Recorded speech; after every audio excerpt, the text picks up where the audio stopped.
C'est avec un grand plaisir de vous retrouver au compte de ce journal et merci de choisir la télévision Al-Nosso pour vous informer. Bienvenue dans votre édition. Le président de transition, général Mohamed Idriss Déby Itno, a reçu ce 10 mars 2023 le ministre camerounais de l'économie M. Alamine Ousmane Maï et le porteur d'un pli confidentiel du président de la République du Cameroun, Paul Biya, qu'il a remis au chef de l'État. Suivez le reportage de nos confrères de la présidence. C'est à Alamine Moussa Mey, ministre de l'économie, que le président de la République du Cameroun, Paul Biya, a confié la mission de remettre un pli fermé au chef de l'État, général Mohamed Idriss Déby Itno. Ces choses faites ce mardi matin au cours de cette audience. En sa qualité de président en exercice de la communauté des États de l'Afrique centrale, CEMAC, le chef de l'État camerounais, par cette démarche, concerte ses pairs en lien avec l'examen de la situation économique, monétaire et financière de la communauté. Un exercice habituel, mais très nécessaire au regard du contexte, de la conjoncture et des défis dans lesquels se trouve la zone, renseigne le ministre camerounais de l'économie, Alamine Moussa Mey. Le Cameroun et le Tchad entretiennent d'excellentes relations d'amitié et de coopération. Ces deux pays font partie de la communauté économique et monétaire d'Afrique centrale, au sein de laquelle les chefs d'État des 6 pays membres œuvrent à la promotion du développement économique et social des 6 États membres. À travers donc cette appartenance, des consultations régulières ont eu lieu entre nos deux chefs d'État et ceux de la sous-région. Ils ont voulu initier cette concertation pour examiner la situation économique, monétaire et financière de notre communauté, revoir le fonctionnement pour davantage répondre de manière concertée, structurée, solidaire aux chocs auxquels nos pays sont confrontés. Surmonter le choc en zone CEMAC se fera avec le Tchad, dont le président est sollicité afin de tracer avec l'ensemble des pays membres la voie la mieux indiquée pour donner un nouveau souffle à l'économie de l'Afrique centrale. L'audience accordée à l'émissaire du président Paul Biya a été aussi l'occasion d'exalter les bonnes relations entre Yaoundé et N'Djamena. Les peuples tchadiens et camerounais ont un destin commun, comme en témoigne la présente concertation entre leurs dirigeants. Le Premier ministre de transition, chef du gouvernement d'Union nationale, Saleh Kibzabo, par ailleurs président du Haut Comité de pilotage, de suivi des résolutions et des recommandations du dialogue national inclusif et souverain, a réceptionné ce 9 mars 2023 les drafts de la commission ad hoc chargée de la rédaction de l'avant-projet de la Constitution. Suivez le reportage de nos confrères de la télévision nationale. Un pas important vient d'être franchi dans la mise en œuvre des résolutions et recommandations du dialogue national inclusif et souverain. La commission ad hoc chargée de l'élaboration de l'avant-projet de la Constitution a remis son rapport au Premier ministre de transition, chef du gouvernement d'Union nationale, Saleh Kibzabo, par ailleurs président du Haut Comité de pilotage et de suivi des résolutions et recommandations du dialogue national inclusif et souverain. Le rapport a été officiellement remis au Premier ministre de transition par le président de la dite commission, Dr Oudengar David Ngaremadine. Aujourd'hui, le bureau du comité a le plaisir de remettre officiellement le draft de cet avant-projet. Donc, il y a une version française, une version arabe et le rapport, accompagné du rapport. Réceptionnant le draft de l'avant-projet de constitution, le Premier ministre de transition, chef du gouvernement d'Union nationale, Saleh Kibzabo, s'est félicité du travail abattu par les membres de la commission ad hoc dans le délai imparti. Je vous félicite parce que vous avez respecté le délai qui était imparti. Et je ne doute pas de la qualité du travail qui vous a été demandé et que vous venez de livrer. Et donc je voudrais rassurer l'opinion nationale et internationale que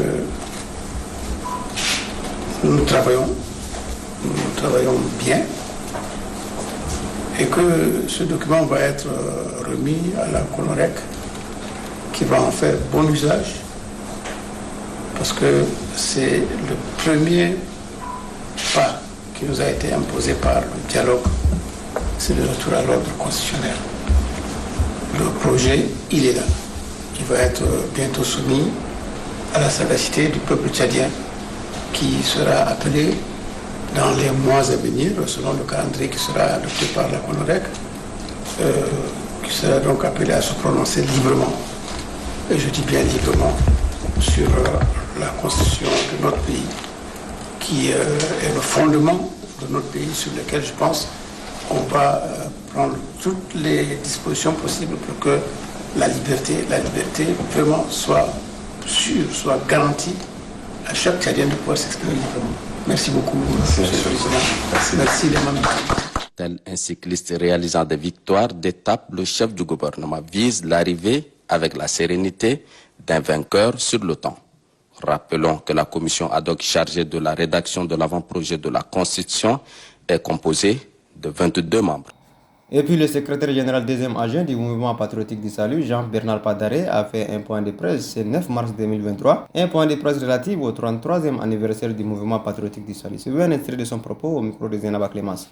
Le 11 mars 1990 était le jour de la création du mouvement patriotique du salut à Bamina, lequel a décidé d'engager la lutte armée pour libérer notre pays.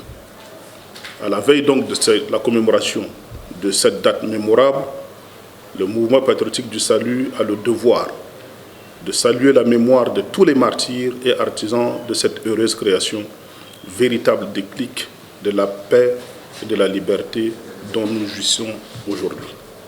Cette année, l'événement sera célébré à Mdjaras, chef-lieu de l'Enedi Ouest, de l'Enedi Est, où est inhumé notre très regretté président fondateur du mouvement patriotique du salut, le martyr de la démocratie, de la paix, de la liberté et de l'indépendance du Tchad, le maréchal du Tchad, Feu Idriss Déby Itno. La paix, la liberté et la démocratie au Tchad ont été arrachées au prix du sang. Nous n'en parlons jamais assez pour inviter les Tchadiennes et les Tchadiens à préserver ces précieux acquis. Du sang et de la sueur ont coulé. Des larmes ont été versées pour nous arracher la liberté et la démocratie dont certains veulent remettre en cause en ce moment. Nous allons célébrer cette journée du 11 mars en devoir de reconnaissance pour les martyrs de notre liberté et démocratie.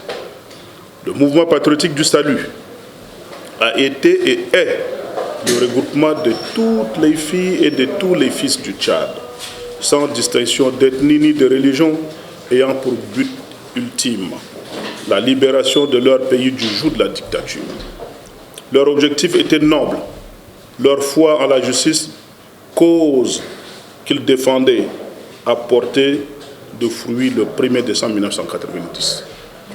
Depuis 1990, le MPS n'a trahi son noble objectif. Le salut du Tchad, dont toutes les militantes et tous les militants sont prêts à consentir des sacrifices suprêmes. Les convictions qui avaient animé les pères de la liberté et de la démocratie au Tchad sont restées constantes.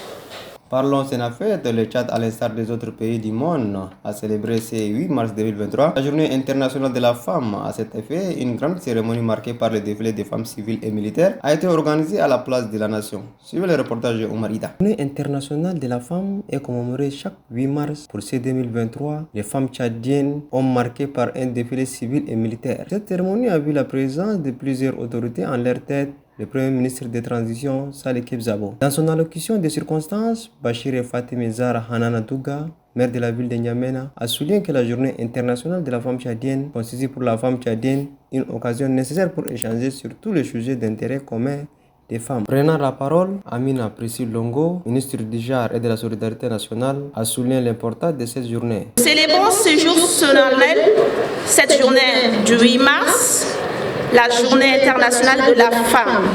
Cette journée symbolise le courage et l'engagement des femmes pour l'acquisition de leurs droits, source de leur émancipation. Elle offre un cadre privilégié d'échange et de dialogue entre les femmes elles-mêmes et d'autre part entre les femmes et leur gouvernement sur les sujets brûlants qui affectent leur vie. Qu'il me soit ainsi permis de remercier chacune et chacun de vous pour avoir honoré de votre présence cette cérémonie certes modeste, mais pleine de signification pour les femmes, mais aussi les hommes engagés. À leur tour, les femmes tchadiennes ont adressé leurs motions de recommandation et de remerciements. Et sur ce, c'est la fin de cette édition. Merci de l'avoir suivi. À demain, Inch'Allah.